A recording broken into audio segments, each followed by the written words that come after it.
आज हूँ चैत्र मास शुक्ल पक्ष अष्टमी तिथि। आज पवित्र तिथि को अशोकाष्टमी बोली कहुए। अशोकाष्टमी तिथि अवसर रे मार्कंडेय कूल एक जनसमागम होता है एवं आज यही तीर्थराज मार्कंडेय स्नान करी बहुत श्रद्धालु भगवान शिव को दर्शन करिथांती एवं अशोका कलिका जल सहित मिश्रित करी ग्रहण करिथांती। आजिर दिवस रे अशोका कलिका को सेवन कले समस्त शोक पाप तापर मुक्ति मिलता है बोली विश्वास रही।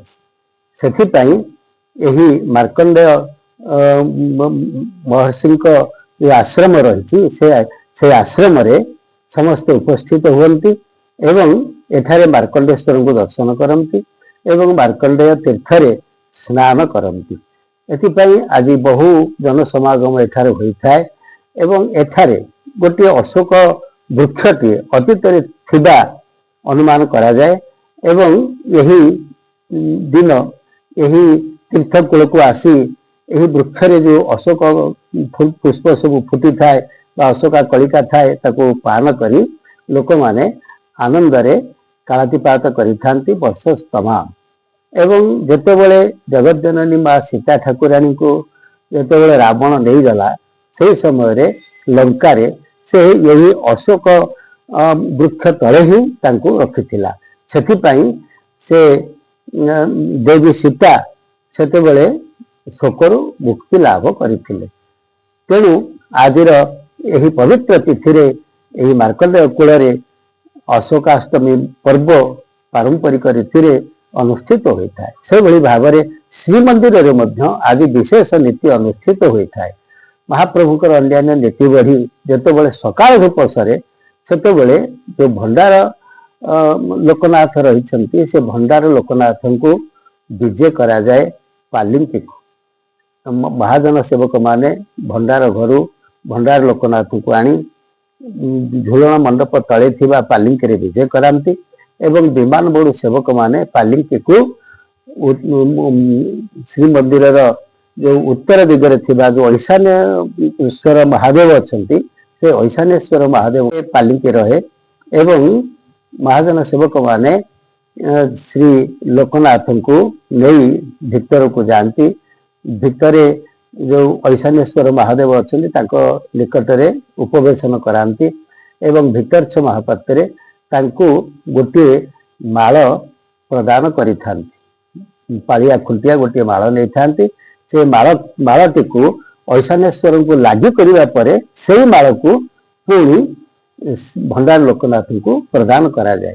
सेठारु माल पाइबा परे भंडार लोकनाथ पालिंकी रे विजय करती एवं विद्यमान बड़ू सेवक माने पालिंकी को बड़दाण्ड दे श्री जगन्नाथ बल्लभ मठ को विजय कराती। जगन्नाथ बल्लभ मठरे शीतल भोग बंदापना अशोका कलही मणुही इत्यादि नीति संपन्न करा जाए एवं सेठारे यही नीति संपन्न होला परे पुनर्बार भंडार लोकनाथ महाप्रभु से श्रीमंदिर को प्रत्यावर्तन करती।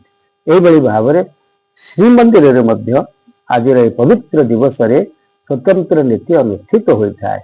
जो माने महाप्रभुंकर भंडार लोकनाथ यही पर्व को स्वचक्षुरे दर्शन करती से अनंत पुण्यर अधिकारी होता बोली विश्वास रही। ओम श्री श्री महामृत्युंजय मार्कंडेश्वर देवाय नमः। मुहिली महादेव साई नायक श्री मार्कंडेश्वर महादेव को सेवायत अटे।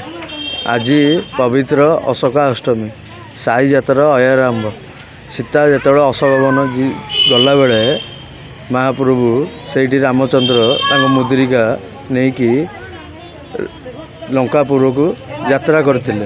महाप्रभु आज श्री रामचंद्र जगन्नाथ मंदिर अशोकाष्टमी नीति आरंभ हो। आज श्री मार्कंडेश्वर मंदिर रे एक उत्सव मुखर दिवस अटे। आज पवित्र मार्कंडेश्वर साईर साही जातर अयारंभर उत्सव रे केते जानी जातर पर्वपर्वाणी मान मार्कंडेश्वर मंदिर रे पड़ी अछि।